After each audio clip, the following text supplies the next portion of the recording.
يستعد فريق النصر لخوض مواجهة من العيار الثقيل أمام التعاون في إطار منافسات الجولة الأولى من الدوري السعودي للمحترفين 2025، وسنكشف لكم عن موعد القمة فيما يلي.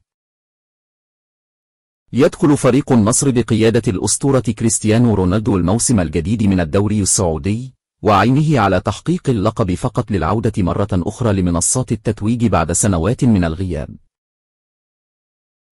ويسعى كريستيانو رونالدو لتحقيق أول ألقابه الرسمية مع نادي النصر، حيث سينافس هذا الموسم على 4 بطولات: دوري يوروش وكأس الملك والسوبر ودوري أبطال آسيا.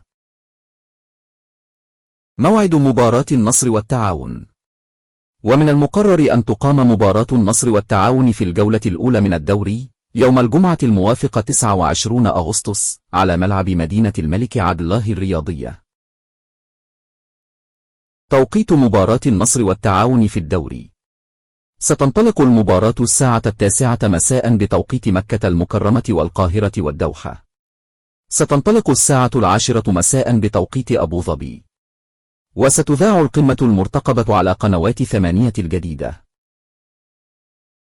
وجدير بالذكر أن فريق النصر أنهى الموسم الماضي بدون تحقيق أي بطولة، حيث اختتم الدوري في المركز الرابع، وغادر كأس الملك من دور 16 على يد التعاون، وخسر نهائي السوبر أمام الهلال، وودع آسيا من نصف النهائي أمام كاواساكي، مما يجعله يخوض هذا الموسم بمعنويات مرتفعة للغاية لتحقيق آمال جماهيره.